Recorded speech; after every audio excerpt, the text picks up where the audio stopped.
ଜୟ ଜଗନ୍ନାଥ। ଆମ ସଂସ୍କୃତି ପରିବାରକୁ ଆପଣମାନଙ୍କୁ ସ୍ୱାଗତ। ଏବେ ଚାଲିଛି ମାଘ ମାସ। ମାଘ ମାସ ହେଉଛି ଅତ୍ୟନ୍ତ ପବିତ୍ର ଏବଂ ପୁଣ୍ୟ ମାସ।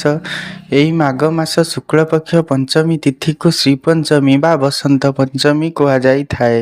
ଏହି ଦିନ ଭଗବତୀ ମା ବିଦ୍ୟାଦାୟିନୀ ସରସ୍ୱତୀଙ୍କ ପୂଜା କରାଯାଇଥାଏ। ଘରେ କିପରି ଭାବେ ସରଳ ବିଧିରେ ଆପଣ ପୂଜା କରିପାରିବେ ଏବଂ ବିଦ୍ୟାର୍ଥୀମାନେ କିପରି ଭାବରେ ପୂଜା କରିବେ ଏବଂ ଏହି ଦିନ କେଉଁ ସବୁ କାର୍ଯ୍ୟ କରାଯାଇଥାଏ ଏବଂ କେଉଁ ସବୁ କାର୍ଯ୍ୟ କରାଯାଏନି ସେ ବିଷୟରେ ଆଜି ଆମେ କଥା ହେବା। ଚଳିତ ବର୍ଷ ସରସ୍ୱତୀ ପୂଜାକୁ ନେଇ ବହୁତ ଦ୍ୱନ୍ଦ୍ୱ ଦେଖିବାକୁ ମିଳିଛି। କେଉଁମାନେ କହୁଛନ୍ତି କି 23 ତାରିଖ ଏବଂ କେଉଁମାନେ କହୁଛନ୍ତି 24 ତାରିଖ। ଚଳିତ ବର୍ଷ ଜାନୁଆରୀ ମାସ 23 ତାରିଖ ଶୁକ୍ରବାର ଦିନେ ସରସ୍ୱତୀ ପୂଜା ବା ବସନ୍ତ ପଞ୍ଚମୀ ପଡ଼ୁଅଛି।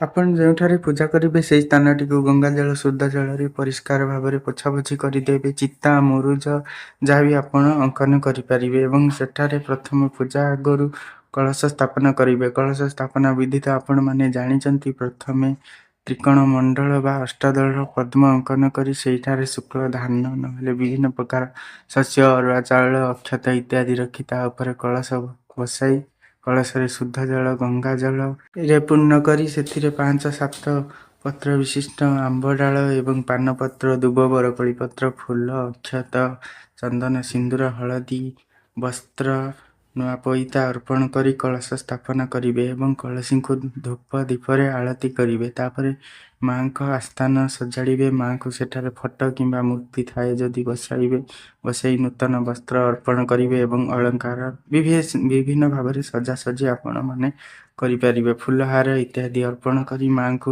ଧୂପ ଦୀପରେ ଆଳତ କରି ଆପଣ ପାଖରେ ଯାହା ବି ଅଛି ଫଳ ବିଭିନ୍ନ ପ୍ରକାର ଭୋଗ କରିବେ। ଏହି ସମୟରେ ବରକୋଳି ସିଜିନ୍ ଫଳ ହିସାବରେ ମଧ୍ୟ ଭୋଗ କରାଯାଏ। ଆପଣମାନେ ଯଦି କିଛି ମନ୍ତ୍ର ସ୍ତୁତି ଜାଣିଛନ୍ତି ତାହା ମଧ୍ୟ ପାଠ କରିପାରିବେ। ସରସ୍ୱତୀ ନମସ୍ତୁଭ୍ୟଂ ବରଦେ କାମ ରୂପେଣୀ ବିଦ୍ୟାରମ୍ଭଂ କରିଷ୍ୟାମି ସିଦ୍ଧିରେ ଭବ ତମେ ସୁଧା। ଏହା ହେଉଛି ମାଙ୍କର ଗୋଟିଏ ମନ୍ତ୍ର ଏବଂ ସରସ୍ୱତୀ ବନ୍ଦନା ହେଉଛି କଜ୍ଜ୍ୱଳ ପୂରିତ ଲୋଚନ ଧାରେ ସ୍ତନ ଯୋଗ ଶୋଭିତ ମୁକୁତାହାରେ ବୀଣା ପୁସ୍ତକ ରଞ୍ଜିତେ ହସ୍ତେ ଭଗବତୀ ଭାରତୀ ଦେବୀ ନମସ୍ତେ। ଆପଣମାନେ ଯେଉଁ ମନ୍ତ୍ର ସ୍ତୁତି ଅଷ୍ଟକମ ଜାଣିଛନ୍ତି ମଧ୍ୟ ଏହି ଦିନରେ ପାଠ କରିପାରିବେ।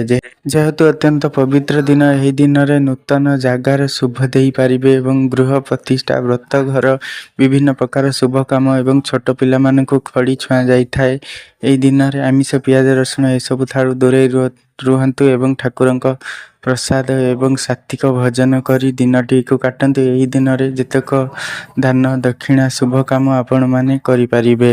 ସରସ୍ୱତୀ ପୂଜା ବା ବସନ୍ତ ପଞ୍ଚମୀକୁ ନେଇ ଯଦି କୌଣସି ପ୍ରଶ୍ନ ଥାଏ ତାହେଲେ କମେଣ୍ଟ ସେକ୍ସନରେ ନିହାତି ପଚାରନ୍ତୁ ଏବଂ ଆପଣଙ୍କ ଘରେ କିପରି ଭାବେ ମା ସରସ୍ୱତୀଙ୍କୁ ଆବାହନ କରନ୍ତି ଫଟୋ ଏବଂ ଭିଡ଼ିଓ ମାଧ୍ୟମରେ ଆମ ସହିତ ସେୟାର କରିପାରିବେ। ଆମ ଇନଷ୍ଟାଗ୍ରାମ ଆଇଡି ହେଉଛି ଆମ ସଂସ୍କୃତି 84। ଯଦି ଭିଡ଼ିଓ ଭଲ ଲାଗିଥାଏ ତାହେଲେ ଲାଇକ୍ କରନ୍ତୁ, ସବସ୍କ୍ରାଇବ୍ କରନ୍ତୁ।